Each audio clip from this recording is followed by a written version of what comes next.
Welcome to 50 Shades of Wealth, Confessions of a Real Estate Investor, the show where you'll learn the real estate investing secrets of the pros. Your host, Sarah Jung, pulls back the curtain and shows you how to build wealth with real estate investing. Welcome to 50 Shades of Wealth, Confessions of a Real Estate Investor. This is the show where we talk about the good, bad, and ugly when it comes to real estate investing, and we discuss strategies for building long-term wealth through education and personal growth. I'm your host, Sarah Jung, CEO and founder of Legacy Bloom Investments. And today, I want to talk about cost segregation, what it is, and how it benefits real estate investors. I'm really excited to have with us a special guest, Yonah Weiss, our cost segregation expert. Yonah is a powerhouse with property owners' tax savings. As business director at Madison SPECS, a national cost segregation leader, he has assisted clients in saving tens of millions of dollars on taxes through cost segregation. He has a background in teaching and a passion for real estate and helping others. He's also a real estate investor and the host of the new podcast, Weiss Advice. That is such a great name, Yonah. Thanks for being on my show today. So let's talk a little bit about your background. I've known Yonah actually through social media. Yonah is all over social media, and he has just done a fabulous job just really educating the public on what cost segregation is and just doing a lot of different episodes on how investors can save all this money. So Yonah, welcome, and tell us a little bit about yourself and how did you get started and what made you interested in getting into cost segregation? Thanks so much, Sarah. It's a pleasure to join you, and I really appreciate you inviting me. Absolutely. This is a lot of fun. It's really my favorite thing to do in the world right now, besides for hanging out with my kids, and is just podcasting, and it's a lot of fun. I appreciate you inviting me. A little bit about me, I guess you gave a great introduction there. My background is in teaching. In fact, I didn't really know much about real estate in general until about 5 years ago, when I decided, I want to do something else and kind of looked around and found real estate was a great industry, a lot of opportunities, and that my belief was confirmed upon, entering in and networking and meeting tons of amazing people. But when I found this company that does cost segregation, Madison, they do a number of services, a really well-known commercial real estate company, especially on the East Coast. We're one of the biggest title agencies in the country and a lot of really great people. But what I found about cost segregation is that it really combines a lot of my skills and talents, which are teaching, right? Mm-hmm. And I found people don't know what the heck cost segregation is. So I find myself just having to explain it over and over again. And that has really kind of brought out this, like you said, on social media, I'm just going all over the place telling people about this because it's such an important topic and because it's one that most people don't understand because of the complexity. And simplifying it is kind of one of my skills. So that's been a lot of fun. Yeah. And I've watched a number of your videos, and actually, that's actually how I found it. I actually found you originally on YouTube. So, really? Yes. But it actually happens that we have actually a lot of just kind of people in common in the industry. So what is cost segregation? So I didn't learn about cost segregation just until recently this year as well. And so I didn't even know really what it was. So tell us, what is it exactly? It's really an advanced form of depreciation, which means depreciation is a tax deduction that you get when you buy a property. Besides for your personal residence, any type of property you buy, investment property, you get to take a tax deduction called depreciation, which is based on the concept that things go down in value as time goes on. So the government is giving you an incentive to, deduct a small amount every year from your taxes because your building is losing money, right? Your investment is losing money when it's really not. So that's why I say it's based on that concept. Cost segregation is just an advanced form of that. Really what it is breaking down the property into different components that depreciate at a faster rate. So you can take larger tax deductions up front and earlier on, which increases your cash flow and is a great strategy to grow your real estate business. So when you say at a faster rate, it's accelerated at a faster rate. So for example, let's say that the standard depreciation schedule is 27 and a half years. So how quickly would it accelerate by doing a cost segregation study? That's correct. So what we're doing is breaking out different assets, and the IRS give different schedules for different categories of assets. The main one is, besides for the building, is what's called personal property. and that depreciates on a 5-year schedule. So all the stuff in your building that's not part of the structure, that can be, anything from appliances to furniture to, partitions and wall coverings and lighting and all kinds of stuff, right? All that stuff, the carpeting, even cabinets, the value of that stuff you can now take as a tax deduction, depreciate on a 5-year schedule, okay? And it's usually a significant amount. I mean, multifamily properties will be usually around 20% of your building can be in that category. And the other main category is called land improvements. So that's anything outside of your building, like pavement, landscaping, fencing, signage, any type of concrete, if you have a parking lot, anything like that. All the value of those assets, and I call them assets because it is. I mean, you have land, but on top of that land, you have a lot of stuff, and that all costs money. It costs money to pave the parking lot. All of that can now be depreciated on a 15-year schedule. So we're accelerating, to different schedules, to different amounts of time, but essentially front-loading a lot of that. And with the land improvements, how is land incorporated into that? Yeah, land itself does not depreciate, which means once you buy a property, you have to allocate a certain amount for the land value, and that's typically between 10 and 20%, although certain places like, California is much higher. I mean, a lot of times I've seen it up, 40, 50, 60% land value to properties, which is crazy. And only the remaining amounts can be depreciated. So let's say we take an apartment building, for example, and I don't know, and this is just kind of a hypothetical scenario, but let's just say we buy it for, let's say $1 million. And we're going to hold it, as an investor for, let's say, 3, 4, 5 years. Would something like that make sense? Or is there kind of a price point where cost segregation makes sense and then a kind of a point where it doesn't make sense? Sure. I think it always makes sense, but there are certain, there's when it makes more sense than others, right?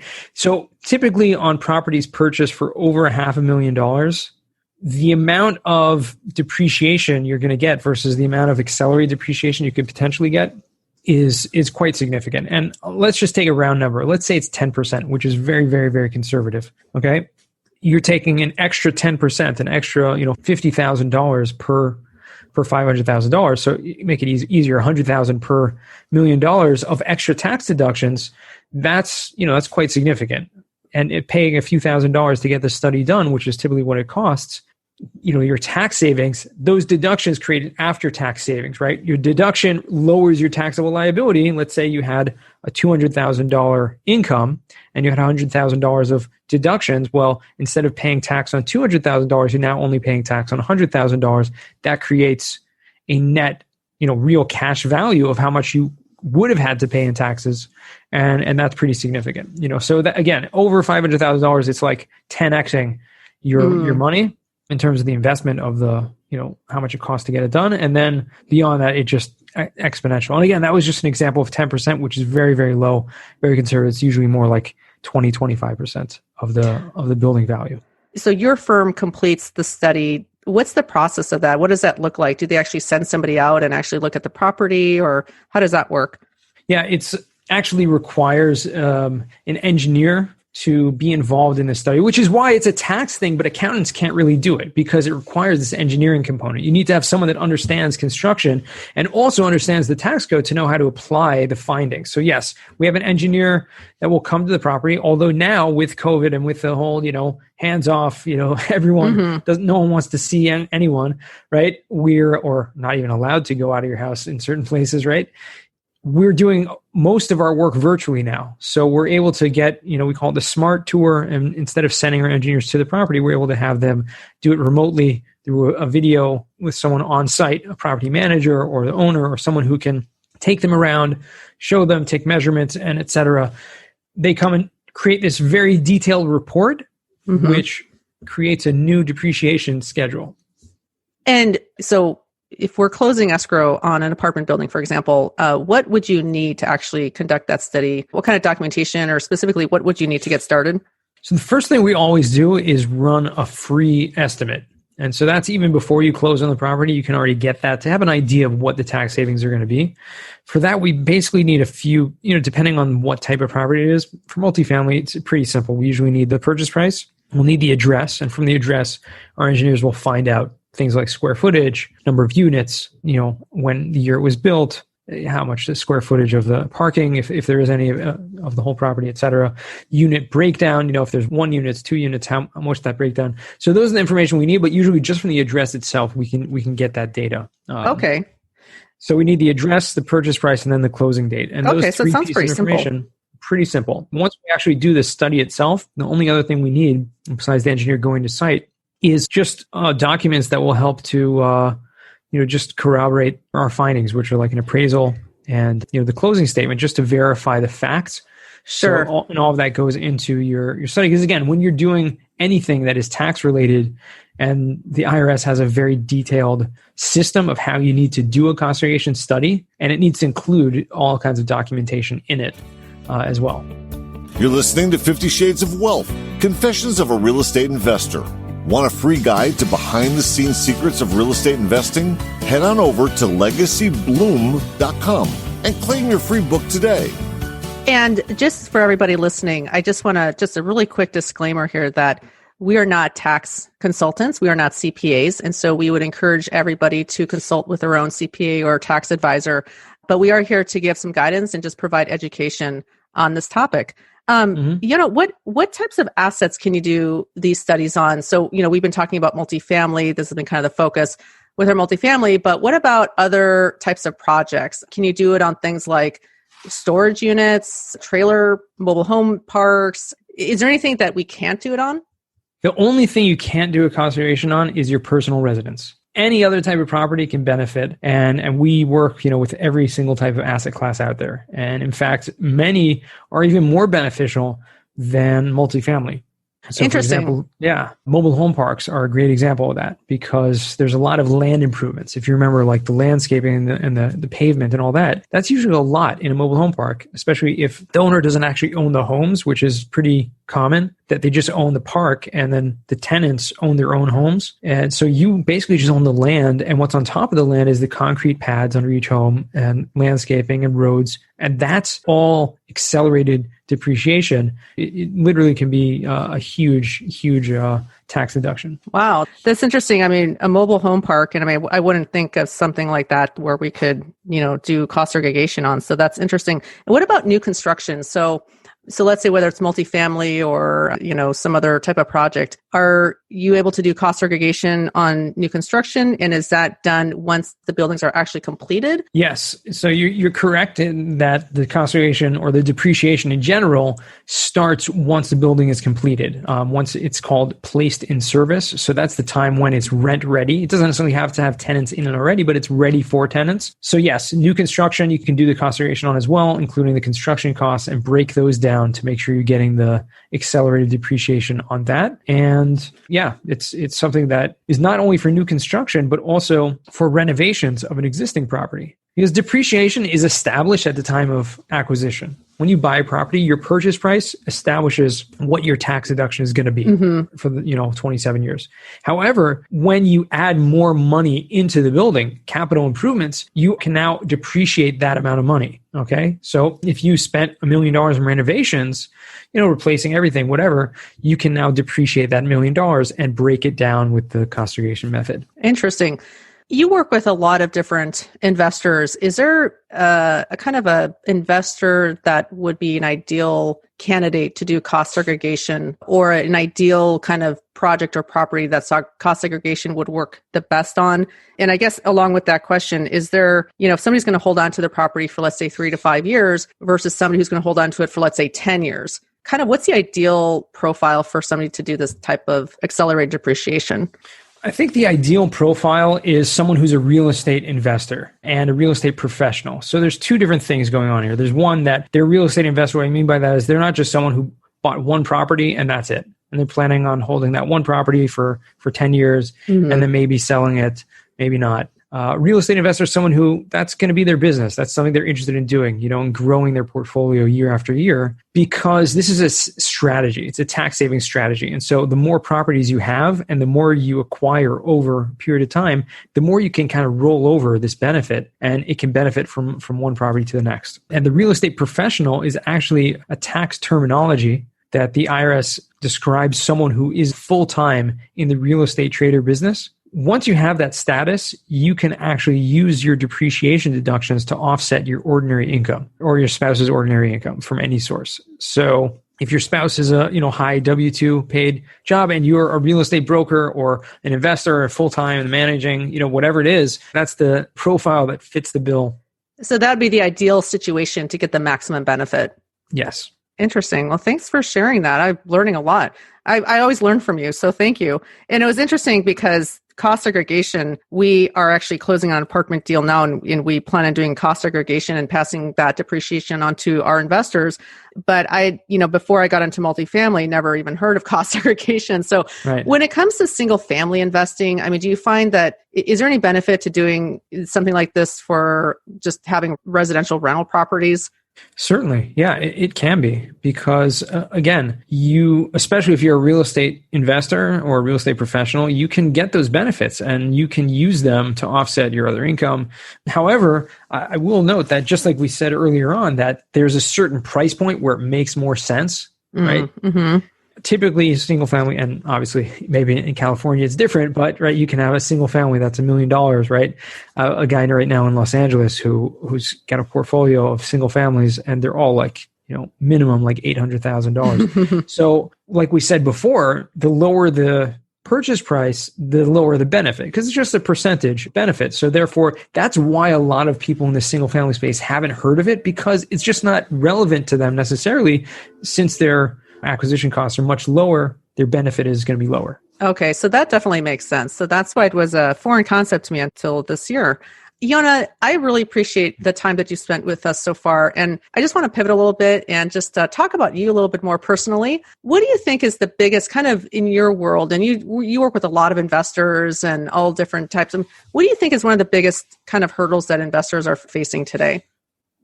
The biggest hurdle that investors face all the time today and any day, in my opinion, is really themselves. And that really goes for anyone who is trying to grow a business. You're the biggest obstacle to anything. And I really truly believe that your mindset and your ability to overcome challenges is what's going to be your biggest benefactor or obstacle. Well, I can definitely agree with that. And, on this podcast, we've had other shows where we've talked to people about, how people have overcome different challenges. But you're so right, because I think we get in our own way, and we're the ones who allow ourselves to get in our own way of our own success. So yeah. I definitely agree with you there.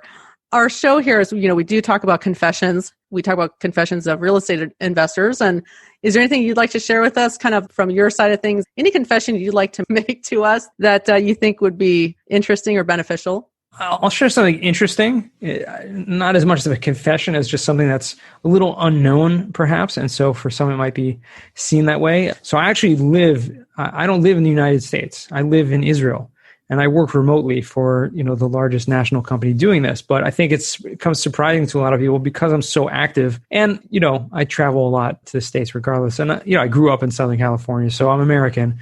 But I'm living the dream of, working remotely from where I want to be. And so I think that's a surprise to a lot of people because it's not something I put out. It's not part of my, identity, my brand, like that everyone needs to know this about me. But it's a cool thing. No, that is. And, because I see you all over social media and you're such a huge presence. And I would have never thought that about you, that you actually lived outside the U.S. I actually thought that you lived somewhere in California. That's what I thought.